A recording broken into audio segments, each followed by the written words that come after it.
வணக்கம். நான் ஸ்ரீரங்கம் ரவி உங்களோட பேசிகிட்டு இருக்கேன். இது கும்பராசிக்கான 2016 வருஷத்திய ராசி பலன்கள். இதை 4 பகுதிகளாக உங்களுக்கு விவரிக்க இருக்கிறேன். முதல் பகுதி ஜனவரி மாதம் தொடங்கி மார்ச் மாத இறுதி வரை, 2ஆம் பகுதி ஏப்ரல் மாதம் தொடங்கி ஜூன் மாத இறுதி வரை, 3ஆம் பகுதி ஜூலை மாதம் தொடங்கி செப்டம்பர் மாத இறுதி வரை, 4ஆம் பகுதி அக்டோபர் மாதம் தொடங்கி டிசம்பர் மாதம் முடிய 4ஆம் பகுதிகளாக வரும். இப்படி 4 பகுதிகளாக பிரித்து இதனுடைய பலன்களை நான் உங்களுக்கு விவரிக்கிறேன்.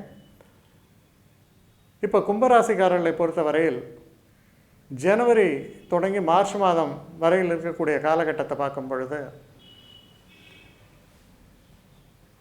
கிரக நிலவரங்களில் குரு பகவான் 7ஆம் இடத்தில் சஞ்சாரம் செய்வது சிறப்பானது.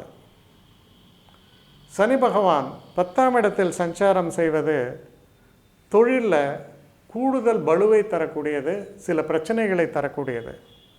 இருந்தாலும் அதை சமாளிக்கக்கூடிய திறமையோடு நீங்கள் செயல்பட முடியும். ஏனென்றால் குரு உங்களுக்கு சாதகமாக உள்ளது. இந்த ஜனவரி மாத இறுதியில் பார்த்தோம்னா ராகு கேது பெயர்ச்சி ஆகிறது.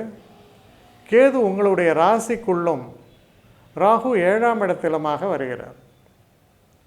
இப்போ இந்த முதல் 3 மாதங்களை நம்ம பார்க்கும் பொழுது சில முக்கியமான மாற்றங்கள் உங்கள் வாழ்க்கையில் நிகழக்கூடிய ஒரு காலகட்டம் இந்த முதல் 3 மாதம்.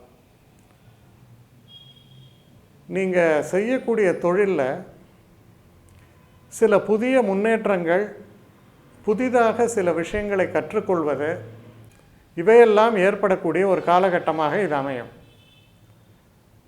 இந்த காலகட்டத்தில் முக்கியமான ஒரு விஷயம் என்ன பார்க்கலாம்னா, திருமணம் சம்பந்தப்பட்டு பேச்சுவார்த்தைகள் நடக்கும் பொழுது சற்று நிதானமாக கையாளுங்கள். அவசரமாக நீங்கள் செய்யக்கூடிய சில காரியங்கள் நல்ல காரியங்களுக்கு தடையாக கூட வந்துவிடலாம். அதனால் திருமணம் போன்ற பேச்சுவார்த்தைகள் நடக்கும்போது சற்று நிதானித்து செயல்படவும். அப்படி பண்ணும் பொழுது உங்களுக்கு நிச்சயமாக திருமண தேதிகள் நிச்சயிக்கப்பட்டு நல்லபடியாக திருமணம் நடந்தேறக்கூடிய ஒரு காலகட்டமாக இது அமைந்துவிடும். அதுக்கு அடுத்து 2ஆம் பகுதியை நாம் பார்க்கலாம். 2ஆம் பகுதி என்பது ஏப்ரல் மாதம் தொடங்கி ஜூன் மாதம் முடிய வரக்கூடிய காலகட்டம் என்பது 2ஆம் பகுதியாக வருகிறது. இந்த 2ஆம் பகுதியில் முக்கியமாக நீங்கள் யோசிக்க வேண்டிய விஷயம் என்ன அப்படின்னா, பல சுபிக்ஷங்களில் வாழ்க்கையில் நடக்க தொடங்கும். தொழில் சம்மந்தப்பட்ட விஷயங்களில் கூடுதலாக ரெஸ்பான்சிபிலிட்டிஸ் சொல்லுவோம், அது உங்களுக்கு வந்து சேரும். ஆனால் அந்த கூடுதலான ரெஸ்பான்சிபிலிட்டிஸ் எல்லாம் நீங்கள் சரியான முறையில் கையாள முடியும். முக்கியமாக உடல் ஆரோக்கியம். இந்த உடல் ஆரோக்கியம் என்பது சிறப்பாக விளங்கும். நீங்கள் என்ன தான் பிரச்சனை வந்தால் கூட அது பெரிய அளவில் உங்களை பாதிக்காது, சிறிய அளவு பிரச்சனைகளாக வந்துவிடும். இப்போ உடல் ரொம்ப முடியாமல் இருக்கிறவங்களுக்கு கூட பார்த்திங்கன்னா அந்த உடல் ஆரோக்கியம் மேம்பட்டு நன்மை அடைந்து விடுவார்கள். செல்வ செழிப்பு என்பது ரொம்ப சிறப்பாக இருக்கும். குடும்ப நலன் என்பது சிறப்பாக இருக்கும்.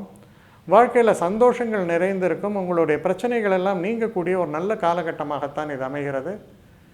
ரொம்ப சிறப்பான ஒரு காலகட்டம்னு சொல்லலாம். இப்பொழுது இந்த 3ஆம் பகுதியை பார்க்கலாம். இந்த 3ஆம் பகுதி என்று தொடங்கக்கூடியது ஜூலை மாதம் தொடங்கி செப்டம்பர் மாதம் முடிய இருக்கக்கூடிய காலகட்டத்தில் சில முக்கியமான நிகழ்வுகள் என்னென்னா, குரு பயிற்சி நடக்கிறது.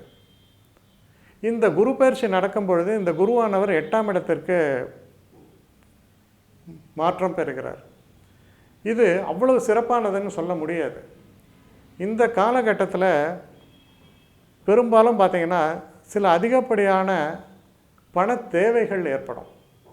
இந்த அதிகப்படியான பண தேவைகள் ஏற்படும் பொழுது அதை சரி கட்டுவதற்காக சில நேரங்களில் நம்ம கடன் வாங்கிறது, இது போன்ற நிலைகள் ஏற்படும். தொழிலில் நம்ம சரியான முறையில் வேலை செஞ்சுட்டு இருந்தாலும் சில தேவையற்ற சுணக்கங்கள் தொழிலில் ஏற்படும். இது படிப்படியாக நடக்க ஆரம்பிக்கும். அதனால் நீங்கள் பார்த்தீங்கன்னா சேவிங் ஃபார் த ரெய்னி டேஸ்மாங்க, அது மாதிரி இதுக்கு முன்கூட்டியே திட்டமிட்டு இது போல் சில பிரச்சனைகள் வந்தால் என்ன செய்வது என்பதை முன்கூட்டியே திட்டமிட்டு அதற்காக நீங்கள் ப்ரிப்பேர்டாக இருக்கும் பொழுது அந்த பிரச்சனைகள்லேருந்து விடுபடலாம். குடும்பத்தில் சந்தோஷம் இருக்கும். மற்றபடி தொழில் சம்பந்தப்பட்ட விஷயங்களில் வரக்கூடிய சில பிரச்சனைகளை தவிர்த்து மற்ற விஷயங்கள் நல்லபடியாக தான் இருக்கும். ஆரோக்கிய விஷயமாகட்டும், இல்லை தனிப்பட்ட வாழ்க்கையில் நடக்கக்கூடிய விஷயங்களாகட்டும் உங்களுக்கு சாதகமான ஒரு நிலையை காண்பிக்கிறது. இதில் குறிப்பாக நீங்கள் வீடு கட்டுறது இந்த மாதிரியான ஒரு விஷயங்களில் இறங்கும் பொழுது அது சரியான முறையில் தான் அது செயல்பாடு இருக்கும். இருந்தாலும் சில நேரங்களில் சில அதிகப்படியான ஒரு எதிர்பார்ப்புகளில் பணச்சிக்கலில் மாட்டிக்கொள்வதற்கான ஒரு வழிமுறைகள் இருப்பதால் சற்று எச்சரிக்கையாக இருக்க வேண்டும். வண்டி வாகனங்களை இயக்கும் பொழுது கொஞ்சம் எச்சரிக்கையாக இயக்க வேண்டும். முதல் 6 மாதம் ரொம்ப சிறப்பாக தான் அமைஞ்சிருது. இந்த 3ஆம் பகுதி என்பது கொஞ்சம் கொஞ்சம் பிரச்சனைகளை காண்பிக்கிறது. கடைசியாக 4ஆம் பகுதிக்கு செல்லலாம்.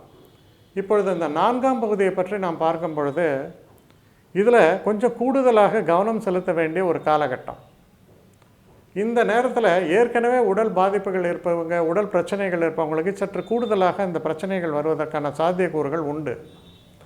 இதில் நீங்கள் சற்று கவனமாக இருக்க வேண்டியது அவசியம். பணம் சம்மந்தப்பட்ட விஷயங்களில் யாருக்காவது கேரண்டி கொடுக்கறது, இல்லை ரிஸ்கி இன்வெஸ்ட்மெண்ட்டுன்னு சொல்கிறதெல்லாம் இறங்குறது, இதெல்லாம் பிரச்சனைகளை ஏற்படுத்தலாம். குறிப்பாக ஷேர் மார்க்கெட் இந்த மாதிரியான விஷயங்களில் இருக்கும் பொழுது பணம் மாட்டிக்கொள்ளும். கொஞ்சம் கவனமாக இருங்க. இல்லைன்னா எதிர்பாராத நஷ்டங்கள் ஏற்படுவதற்கான வாய்ப்புகள் ஏற்பட்டுவிடும். அதனால் இதிலெல்லாம் மட்டும் நீங்கள் கொஞ்சம் கூடுதல் கவனம் செலுத்தும் பட்சத்தில் இந்த ஒரு பயிற்சியானது பெரிய பிரச்சனைகளை உங்களுக்கு ஏற்படுத்தும்னு சொல்ல மாட்டோம். இருந்தாலும் இந்த கடைசி 3 மாதங்களில் சில சிறு சிறு தொல்லைகள் ஏற்படுவது, நம்ம செய்யக்கூடிய காரியங்களை சரியான முறையில் நிறைவேற்ற முடியாமல் தடைகள் ஏற்பட்டு பின்பு நிறைவேற்றுவது, குறிப்பாக வீடு சம்பந்தப்பட்ட விஷயங்களில் கமிட்மெண்ட் பண்ணும்பொழுது அதில் கால தாமதங்கள் ஏற்படுவது, இதெல்லாம் நடக்கக்கூடிய ஒரு காலகட்டமாக இருப்பதால் சற்றே எச்சரிக்கையாக இருக்க வேண்டிய ஒரு காலகட்டம் இந்த கடைசி 3 மாதங்கள். இப்பொழுது இதில் வரக்கூடிய பரிகாரங்கள் என்ன என்பதை பற்றி நாம் இப்பொழுது பார்க்கலாம். இதில் இருக்கக்கூடிய நட்சத்திரங்கள் அவிட்ட நட்சத்திரம். அவிட்ட நட்சத்திரம் 3ஆம் பாதம், 4ஆம் பாதம், அப்புறம் சதய நட்சத்திரம், அப்புறம் பூரட்டாதி நட்சத்திரம் முதல் 3 பாதங்கள். இப்போது இதில் இருக்கக்கூடிய நிலை என்ன அப்படிங்கிறத நம்ம பார்க்கலாம்.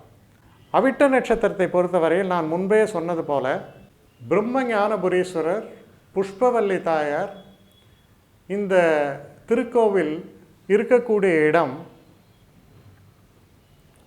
குறுக்கை என்ற இடம் 4 கிலோமீட்டர் தொலைவில், கும்பகோணத்திலிருந்து 4 கிலோமீட்டர் தொலைவில் இருக்கக்கூடிய குறுக்கை என்ற ஒரு சிறிய கிராமத்தில் இந்த கோவில் இருக்கிறது. இந்த கோவிலில் போய் நீங்கள் குறிப்பாக சனிக்கிழமைகள்லையோ செவ்வாய்க்கிழமைகள்லையோ இந்த கோவிலில் போய் அர்ச்சனைகள் செய்யும் பொழுது, இறைவனை வணங்கும் பொழுது நல்ல ஒரு மாற்றங்களும் உங்களுடைய பிரச்சனைகள் தீர்வதற்கான வழிமுறைகளும் ஏற்படுகிறது. அடுத்து சதய நட்சத்திரம். இந்த சதய நட்சத்திரத்திற்கான திருக்கோவில் நன்னிலம் என்ற ஊர் நாகப்பட்டினத்தில் இருக்கிறது.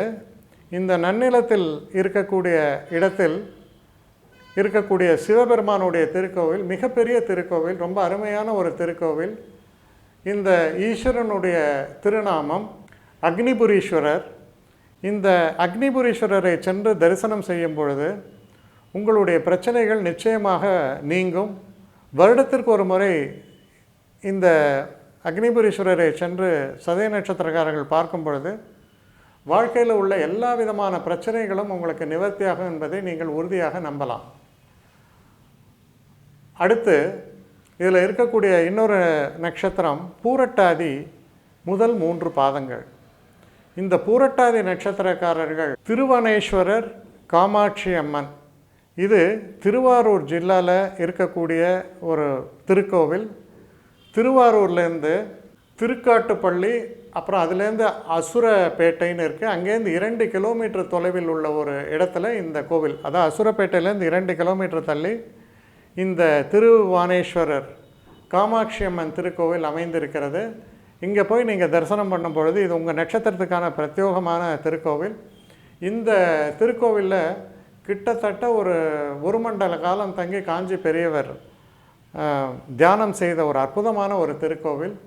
மன நிம்மதி, பிரச்சனைகள் தீர்வு, எண்ணத்தில் உயர்ந்த எண்ணங்கள் இதெல்லாம் ஏற்படுவதற்கான, அதாவது முக்தியை தரக்கூடிய திருத்தலம் சொல்லுவாங்க, அது போன்ற ஒரு திருத்தலம், அற்புதமான ஒரு திருத்தலம். இங்கே போய் நீங்கள் அர்ச்சனைகள் செய்து அபிஷேகங்கள் செய்து இறைவனை வணங்கும் பொழுது நல்ல மாற்றங்களும் மன நிம்மதியும் உங்களுக்கு நிச்சயமாக ஏற்படும் என்பதை உறுதியாக நம்பலாம். இத்துடன் கும்பராசிக்கான 2016 வருஷத்துக்கான பலன்களை நிறைவு செய்கிறேன். வணக்கம்.